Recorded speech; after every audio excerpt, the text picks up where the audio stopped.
Hi అండి, నమస్తే. నేను మీ రేవతి. వెల్కమ్ బ్యాక్ టు మా ఇంటి వంట బై రేవతి ఛానల్.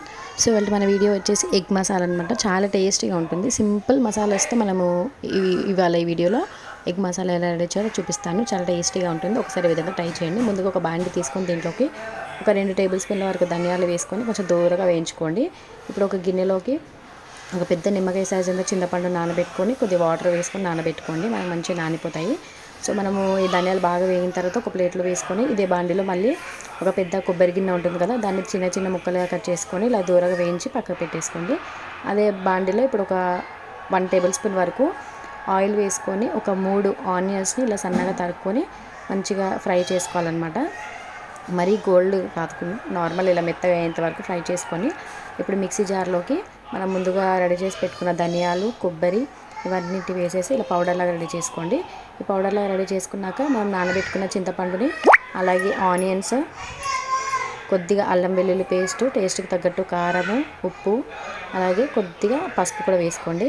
పసుపు కూడా వేసేసుకున్నాక మనము ముందుగా నానబెట్టుకున్న చింతపండు రసం ఉంది కదా, ఆ రసంని కూడా వేసుకొని ఫైన్గా పేస్ట్ లాగా రెడీ చేసుకోవాలన్నమాట. సో ఇక్కడ వీడియోలో చూపించిన విధంగా ఇలా ఫైన్గా పేస్ట్ లాగా రెడీ చేసుకోండి. సో మనకి మసాలా అయితే రెడీ అయిపోయింది. ఇప్పుడు ఒక పెద్ద బాండి తీసుకొని మీరు దేంట్లో అయితే ఎగ్ మసాలా చేయాలనుకుంటున్నారో ఆ బాండి తీసుకొని దీంట్లోకి ఒక 3 టేబుల్ స్పూన్ల వరకు ఆయిల్ వేసుకొని ఆయిల్ కొంచెం హీట్ అయిన తర్వాత దీంట్లోకి ఒక 1 టేబుల్ స్పూన్ వరకు జీలకర్ర, ఆవాలు, కొద్దిగా కరివేపాకు కూడా వేసుకొని బాగా ఫ్రై చేసుకోండి.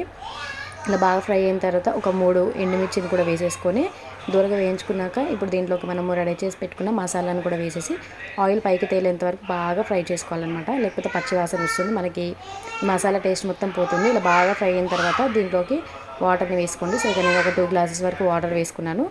ఇది బాగా మరగాలన్నమాట. మూత పెట్టేసుకొని రుచికి తగ్గట్టు ఉప్పు సరిపోయిందో చూసి అడ్జస్ట్ చేసుకోండి. అలాగే దీంట్లో కొద్దిగా కొత్తిమీర కూడా వేసేసి బాగా మరిగించుకోవాలి.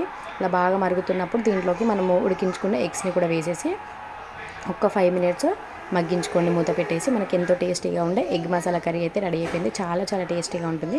ఒక్కసారి నేను చూపించిన విధంగా ట్రై చేయండి. మీ ఇంట్లో వాళ్ళు డెఫినెట్గా నచ్చుతుంది అనమాట. సో మీరు మీ ఇంట్లో ట్రై చేసి మీకు ఎలా వచ్చిందో ఫీడ్బ్యాక్ని నాకు కామెంట్ సెక్షన్లో షేర్ చేసుకోండి. ఇలాంటి వాళ్ళని సింపుల్ అండ్ టేస్టీ వీడియోస్ కోసం మా ఇంటి వంట బై రేవతి ఛానల్ని సబ్స్క్రైబ్ చేసుకోండి.